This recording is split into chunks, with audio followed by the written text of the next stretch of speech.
Hello दोस्त, आज के इस वीडियो में आपका स्वागत है। आज हम लोग देखेंगे क्लास 10th के बिहार बोर्ड 2023 के लिए 25 प्रश्नों का एक मॉडल पेपर। यह प्रश्न काफ़ी महत्वपूर्ण है, इसलिए इसका एक अलग नोट्स तैयार कर लें ताकि आप आने वाले आगामी परीक्षा में बेहतर कर सकें। आपके परीक्षा में बहुत ज़्यादा टाइम नहीं है, इसीलिए इसकी तैयारी बहुत ही बारीकी से करें और एक एक प्रश्नों को अच्छी तरह से रट जाए ताकि आपको अच्छी तरह से याद हो जाए। चलिए हम लोग एक एक करके सभी प्रश्नों को हल करते हैं और समझने का प्रयास करते हैं। तो हम लोग चलिए पहला क्वेश्चन इस प्रकार देखते हैं। पहला क्वेश्चन है हमारा, किस दर्पण से वस्तु को कहाँ भी रखने से वस्तु के बराबर आकार का सीधा प्रतिबिंब बनता है। तो बताइए कि वह दर्पण कौन है जिसमें वस्तु को कहीं भी रख दीजिए, वस्तु के बराबर और सीधा आकार का प्रतिबिंब बनता है। आपके सामने चार ऑप्शन है। ऑप्शन नंबर ए उत्तल, ऑप्शन नंबर बी अवतल, सी समतल और ऑप्शन नंबर डी है समतल तथा उत्तर। जल्दी से इसका दीजिए उत्तर। चलिए, आप लोग यदि ऑप्शन नंबर सी सोच रहे हैं तो आपका बिल्कुल सही जवाब है। इसका सही आंसर है ऑप्शन नंबर सी, यानी समतल दर्पण। ऑप्शन क्वेश्चन नंबर 2 है, प्रकाश के अपवर्तन के कितने नियम हैं। तो यह तो काफ़ी हल्का प्रश्न है और यह बार बार रिपीटेड क्वेश्चन है। तो बताइए प्रकाश के परिवर्तन के कितने नियम हैं।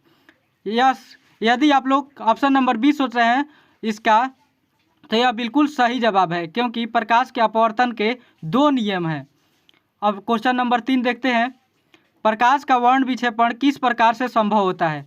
तो प्रकाश का वर्ण विक्षेपण किस प्रकार से संभव है, तो यह तो आप लोग आसानी से याद कर लिए होंगे क्योंकि इसका ऑप्शन नंबर क्या होगा, सी प्रिज्म। आप लोग बिल्कुल सही सोच रहे हैं। क्वेश्चन नंबर 4 देखते हैं, किसी गोलीय दर्पण की वक्रता त्रिज्या 50 cm है तो इसकी फोकस दूरी होगी। देखिए दोस्त, इसके लिए कुछ ट्रिक हैं, या इसके लिए कुछ ट्रिक तो है ही और आपको बनाना पड़ता है। जैसे कि आप लोग जानते हैं वक्रता त्रिज्या कितना दिया है, 50 cm दिया है, तो फोकस दूरी हमें निकालना होता है। एफ बराबर कितना होता है, r/2। तो इसका सही आंसर हो जाएगा ऑप्शन नंबर सी, यानी 25 cm। 4 नंबर का क्या होगा, 25 cm, जो ऑप्शन नंबर सी सही है। देखिए दोस्त, यह प्रश्न आपके परीक्षा की दृष्टि से काफ़ी महत्वपूर्ण है और यह प्रश्न आपके न कि क्लास 10th के लिए बल्कि इंटरमीडिएट में यदि जाते हैं तो वहाँ पर भी ऐसे प्रश्नों का सामना करना पड़ सकता है। तो इसीलिए इन प्रश्नों काफ़ी बारीकी से पढ़ें और यह बार बार आने वाले बिहार बोर्ड में रिपीटेड क्वेश्चन है। इसको आसानी से आप लोग याद भी कर सकते हैं और हम इस चैनल के माध्यम से वहीं आप लोग को क्वेश्चन कराएंगे जो VVI होगा, क्योंकि आप लोग के परीक्षा में अब ज़्यादा समय बचा नहीं है तो हम आपका ज़्यादा टाइम वेस्ट नहीं करना चाहते हैं। इसीलिए चाहते हैं कि छोटे से वीडियो के माध्यम से आपको सही से सही कंटेंट प्रोवाइड कराया जा सके। इसलिए मैंने कुछ ही दिनों में, अभी ज़्यादा दिन हुए भी नहीं है, मुझे 3-4 दिन वीडियो बनाते शुरू किए हैं और अच्छा बच्चों का रिस्पांस भी आ रहा है और बार बार कॉल करने की वजह से मैंने इस माध्यम को चुना है। तो आप लोगों ने बहुत ही प्यार दे रहे हैं, जिसके लिए मैं तहे दिल से शुक्रगुजार हूँ।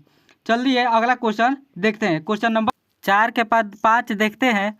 5वां क्वेश्चन है, मानव नेत्र में उपस्थित लेंस हैं। मानव नेत्र में माने कौन सा लेंस उपस्थित रहता है। तो देखिए दोस्त, यह प्रश्न भी काफ़ी आसान है क्योंकि आप लोग सभी लोग जानते हैं हमारे नेत्र में उत्तल लेंस उपस्थित रहता है। जिसको नहीं जिन दोस्तों को नहीं पता होगा इसको आसान से याद कर लीजिएगा कि हमारे नेत्र में उत्तल लेंस है।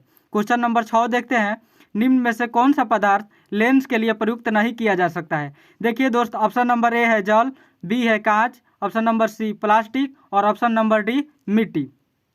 देखिए दोस्त, आप लोग ऐसा तो जानते हैं जल का प्रयोग किया जाता है, कांच का भी, लेकिन मिट्टी का लेंस में कहीं हमें नहीं लगता है कि प्रयोग हो सकता है। तो इसका सही आंसर होगा डी, यानी मिट्टी। क्वेश्चन नंबर 7 देखते हैं, निम्न में से किस दृष्टि दोष में नेत्र का क्रिस्टलीय लेंस धुंधला या अपारदर्शी हो जाता है। ऑप्शन नंबर ए निकट दृष्टि, बी मोतियाबिंद, सी दीर्घ दृष्टि और डी जरा दूरदर्शिता। देखिए दोस्त, जल्दी से दीजिए इसका जवाब। जी हाँ, बिल्कुल सही जवाब है इसका। क्वेश्चन नंबर 7 का सही आंसर है बी, यानी मोतिया बिंद। क्वेश्चन नंबर 8 देखने का प्रयास करते हैं। विद्युत धारा का एसआई मात्रक क्या है?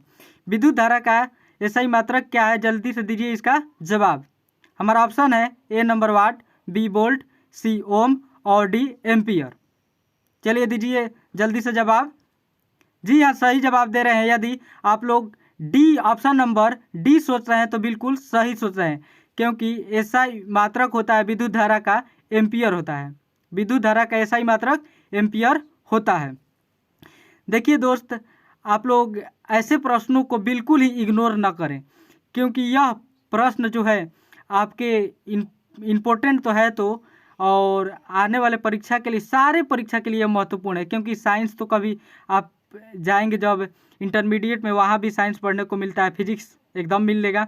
तो यह जो फिजिक्स का क्वेश्चन है आप लोग बिल्कुल बारीकी ढंग से याद करें, ताकि आप लोग आगामी परीक्षा में बेहतर कर सके और अपने मन के मुताबिक अंक प्राप्त कर सके।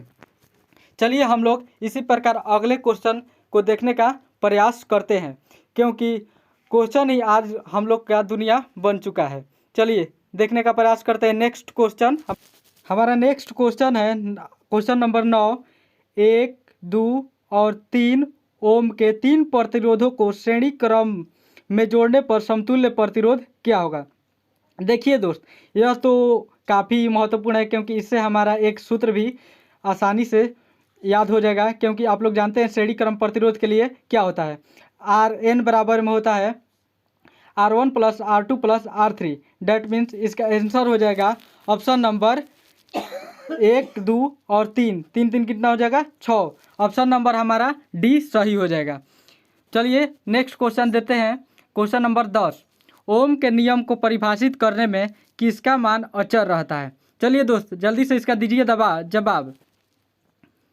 चलिए हम बताते हैं आप लोग को सही जवाब, सी ताप। क्योंकि आप लोग को परिभाषा में ही आप लोग पढ़ते हैं कि ताप को नियत रखा जाता है। क्या रखा जाता है? ताप को नियत। क्वेश्चन नंबर 11 देखते हैं। निम्न में से कौन सा पद विद्युत परिपथ में परिपथ की शक्ति को निरूपित नहीं करता है? शक्ति का दोस्त आप लोग 3 सूत्र तो याद रखे होंगे, P बराबर VI, और याद रखे होंगे आप लोग P बराबर में I²R और V²/R। तो हमारा सही यहाँ पर क्या दिया है? निरूपित नहीं करता है। देखिए दोस्त, नहीं करता है और करता में अंतर है, तो हमारा ऑप्शन नंबर बी सही हो जाएगा। I²R यह जो है विद्युत शक्ति को निरूपित नहीं करता है। क्वेश्चन नंबर 12 देखते हैं। डायनेमो से कौन सी धारा प्राप्त होती है? कौन सी धारा प्राप्त होती है? तो इसका जल्दी से बताइए आप लोग जवाब। चलिए दोस्तों, इसका हम आपको जवाब नहीं बताएंगे, इसका जवाब आप लोग कमेंट बॉक्स के माध्यम से ज़रूर बताइए कि क्वेश्चन नंबर 12 का आंसर डायनेमो से कैसी धारा प्राप्त होती है। चलिए दोस्त, हम लोग इसी के माध्यम से अब अगला प्रश्न देखने का प्रयास करते हैं। देखिए अगला प्रश्न जाने से पहले यदि मैं बता दूं दोस्त, इस चैनल के माध्यम से मैं आगामी परीक्षा क्लास 12th 10th के बोर्ड का एग्ज़ाम पूर्णतः निःशुल्क के माध्यम से करवाऊंगा, और वह भी आपके यूट्यूब इसी चैनल पर। तो यदि आप इस चैनल पर नए हो तो चैनल को सब्सक्राइब कर ले और इस वीडियो को लाइक कर दे, ताकि मुझे भी मोटिवेशन मिलती रहे। फ्रेंड्स, यह वीडियो उन सभी छात्रों के लिए महत्वपूर्ण है जो इस बार क्लास 10th का एग्ज़ाम देने वाले हैं और परीक्षा के लिए महत्वपूर्ण प्रश्नों की तलाश में हैं। क्योंकि खुद मैं भी एक बार डिस्ट्रिक्ट टॉपर रह चुका हूं क्लास 10th में, और क्लास 12th में भोजपुर टॉपर रह चुका हूं फ्रेंड्स। तो मैं वैसे ही सिलेक्टेड क्वेश्चन यहाँ पर लाऊंगा जो आपके परीक्षा की दृष्टि से काफ़ी महत्वपूर्ण हो फ्रेंड्स। तो आप लोग इस जो हम प्रश्न दे रहे हैं उसको सही ढंग से याद करें। और इसके साथ ही मैं एक बात और बताना चाहूँगा, कुछ ही दिनों में मैं सब्जेक्टिव क्वेश्चन के लिए जो VVI होगा, 5 नंबरिया हो गया, 2 नंबर के लिए होगा, वैसे प्रश्नों का भी हम जल्द ही व्यवस्था करने वाले हैं। तो आप लोग इस चैनल पर सब्सक्राइब कर दें और इस पर हमेशा बने रहें ताकि कोई भी बात हो तो आपको जल्दी से पता चल जाए। तो चलिए हम लोग आगे के प्रश्नों को क्रमवार देखने का प्रयास करते हैं। क्वेश्चन नंबर हमारा 13 है, पृथ्वी पर ऊर्जा का सबसे विशाल स्रोत क्या है? पृथ्वी पर ऊर्जा का सबसे विशाल स्रोत है, जल्दी से बताइए दोस्त इसका आंसर। ऑप्शन नंबर ए लकड़ी, ऑप्शन नंबर बी कोयला, सी सूर्य और डी है चंद्रमा। चलिए बताइए दोस्त। तो यह तो आप लोग सभी जानते ही होंगे क्योंकि पृथ्वी पर सबसे बड़ा स्रोत जो है ऊर्जा का वह है सूर्य। ऑप्शन नंबर सी। हमारा 13 का आंसर क्या हो जाएगा? Option number C. चलिए क्वेश्चन नंबर 14 देखते हैं, ग्लोबल वार्मिंग के लिए उत्तरदायी गैस कौन सा है? ग्लोबल वार्मिंग के लिए उत्तरदायी गैस कौन सा है? ऑप्शन नंबर ए O2, बी NH3 और सी CO2 और डी N2। बताइए तो जल्दी से इसका आप लोग जवाब बताइए। चलिए दोस्त, इसका हम जवाब बिल्कुल नहीं बताएंगे 14 नंबर का, आप लोग कमेंट बॉक्स के माध्यम से इसका सही उत्तर बताइए। चलिए क्वेश्चन नंबर 15 देखते हैं, निम्न में से कौन आक्सी कारक है? देखिए दोस्त, आक्सी कारक और अवकारक इन दोनों को जो भी महत्वपूर्ण प्रश्न होंगे आप लोग उसका जल्दी से ख्याल कर लीजिएगा। तो 15 नंबर क्वेश्चन जो है इसका सही आंसर है डी यानी O2। क्या है हमारा आंसर? डी। चलिए नेक्स्ट क्वेश्चन देते हैं 16 नंबर, रासायनिक समीकरण में जलीय विलयन को किस प्रतीक द्वारा दर्शाया जाता है? सॉरी दोस्त, यह दर्शाया जो है कट गया है, तो यहाँ दर्शाया जाता है तो इसका सही आंसर होगा ऑप्शन नंबर सी यानी AQ। जलीय विलयन को हम लोग AQ के माध्यम से दर्शाते हैं। जो जलीय विलयन होता है हमारा उसको AQ के माध्यम से दर्शाया जाता है। क्वेश्चन नंबर 17 देखते हैं, निम्न में से कौन सबसे अधिक अम्लीय है? देखिए दोस्त, यह क्वेश्चन बहुत ही इंपॉर्टेंट है आपके परीक्षा के लिए, क्योंकि आप लोग अम्लीय और क्षारीय में अंतर जरूर समझते हो, क्योंकि उदासीन विलयन जो होता है उसका pH मान 7 होता है और जो 7 से अधिक होता है वह क्षारीय होता है और जो 7 से कम होता है वह क्या होता है? अम्लीय होता है। इससे हमारे यहाँ से 3 प्रश्नों के सही उत्तर बनता है और 3 प्रश्नों को ख्याल कर सकते हैं। 7 से ज़्यादा है तो क्षारीय, 7 से कम तो अम्लीय, तो इसका सही आंसर है हमारा ए, pH मान 1 हो जाएगा। निम्न में से कौन लवण है? तो लवण है हमारा क्या है? NaCl, option number B. Question number आगे देखने का प्रयास कर। क्वेश्चन नंबर 19 से हमारे सामने है, धातुओं को जोड़ने के लिए प्रयुक्त गैस कौन है? क्या है? धातुओं को जोड़ने के लिए प्रयुक्त गैस कौन है? जल्दी से बताइए दोस्त। Option number A ethane, B methane और सी एथाइन, डी एथिलीन। जल्दी से बताइए इसका सही जवाब। जी हाँ, सही जवाब है सी एथाइन। यदि आप लोग एथाइन सोच रहे हैं तो बिल्कुल सही जवाब है, इसका सही आंसर है एथाइन। क्वेश्चन नंबर 20 देखते हैं, जब एथेनॉल को सांद्र H2SO4 के साथ 170 डिग्री सेल्सियस पर गर्म किया जाता है तब बनता है। तो यह तो आप लोग रट लीजिए दोस्त, इसका रटना तो जरूरी है क्योंकि कुछ क्वेश्चन जो हमें नहीं समझ सकते हैं उसका रटना भी जरूरी होता है। क्वेश्चन नंबर 20 का ऑप्शन नंबर बी हो जाएगा C2H4। क्वेश्चन नंबर का 20 का सही जवाब है बी C2H4। क्वेश्चन नंबर 21 है, COOH अभिक्रियाशील मूलक को क्या कहते हैं? चलिए दोस्त, आप लोग के सामने है 4 ऑप्शन, सोचिए जल्दी इसका जवाब। जी हाँ, सही जवाब सोच रहे हैं आप लोग। यदि आप लोग ऑप्शन नंबर सी सोच रहे हैं अम्ल, तो आपका जवाब बिल्कुल सही है। तो 21 नंबर का सही आंसर है अम्ल, सी ऑप्शन। क्वेश्चन नंबर आगे देखने का प्रयास करते हैं। क्वेश्चन नंबर 22, एथेनॉल का क्रियाशील मूलक कौन सा है? एथेनॉल जो है उसका क्रियाशील मूलक कौन सा है? तो इसका ऑप्शन है option number A OH, B CHO और सी COOH और डी है CO। बताइए दोस्त जल्दी से इसका सही जवाब। जी हाँ, इसका सही जवाब है OH। क्या है? OH। एथेनॉल जो है इसका क्रियाशील मूलक OH है।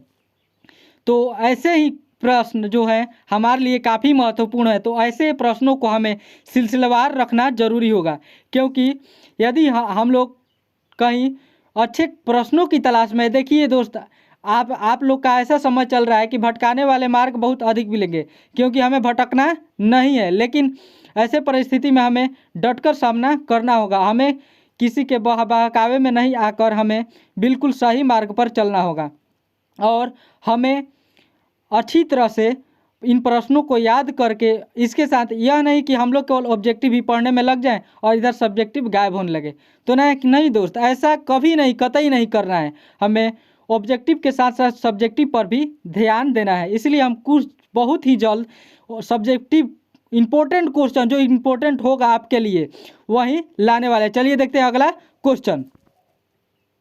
नंबर 23 है, कौन सहसंयोजी यौगिक है? कौन सा है जो सहसंयोजी यौगिक है? तो बताइए, आप लोग के सामने है 3 ऑप्शन, NaCl, B CH4 और C CaCl2 और D है Na2O2। देखिए दोस्त, इसी बुक के माध्यम से हम खुद पढ़े हैं, तो ऐसे ही क्वेश्चन हम खुद बनाए, तो इसका आंसर जो है मारा हुआ है ऑप्शन नंबर बी सही है। क्या है? Option number B CH4। Question number 24 देखते हैं, आधुनिक आवर्त सारणी में कुल समूह हैं। देखिए दोस्त, यह क्वेश्चन जो है बहुत ही इम्पोर्टेंट है, क्योंकि आप लोग आवर्त सारणी में वर्ग या समूह दोनों को एक ही बोलते हैं। उसका संख्या कितनी है? 18 है। ऑप्शन नंबर ए बिल्कुल सही है। और जो क्षैतिज जो होता है उसे क्या बोलते हैं हम लोग? आवर्त बोलते हैं। उसकी संख्या 7 है। चलिए अगला क्वेश्चन देखते हैं, क्वेश्चन नंबर 25 और आज का हमारा अंतिम प्रश्न, कैल्शियम का परमाणु संख्या क्या है? क्वेश्चन नंबर 25 है, कैल्शियम का परमाणु संख्या क्या है? तो इसका जल्दी से आंसर सोच लीजिए आप लोग, हम दे रहे हैं 2 सेकंड का वक्त। चलिए समय समाप्त होता है। कैल्शियम का हम परमाणु संख्या बता रहे हैं। कैल्शियम का परमाणु संख्या 20 है। कैल्शियम का जो परमाणु संख्या है 20 है। और इसका वैलेंसी के बारे में यदि जाने, डेट मीन संयोजकता यदि कहे, तो उसका संयोजकता है कैल्शियम का 2। तो इस प्रकार दोस्त हमारा क्वेश्चनों का सिलसिलेवार का क्रम समाप्त होता है। और इस प्रकार हम इस वीडियो के माध्यम से 25 क्वेश्चनों का सीरीज देखें और बहुत ही कम समय में। देखिए दोस्त, इस वीडियो का आप लोग खाते समय, कुछ भी मुंह धोते समय भी देख सकते हैं, टाइम वेस्ट न करते हुए, और आसानी से बहुत ही कम समय में अच्छे प्रश्नों को रिपीट कर सकते हैं। ऐसे प्रश्नों को बिल्कुल ही इग्नोर न करें। और फ्रेंड्स, आप लोग सब्सक्राइब करें या न करें, लेकिन यदि वीडियो पर आए तो बिल्कुल फुल वीडियो देख ले, ताकि आपको लाभ हो सके। और हमेशा महत्वपूर्ण प्रश्नों को ध्यान में रखें। दोस्त, आज के इस वीडियो के बाद हमारा कल मुलाकात होगा। और आप लोग पहले से हमारे यूट्यूब के पर चैनल पर नए आए हैं तो पहले एक हिंदी का मॉडल सेट डाला हुआ है 25 क्वेश्चनों का, वह भी देख ले। वह भी क्या है, हमारे परीक्षा की दृष्टि से काफ़ी महत्वपूर्ण है।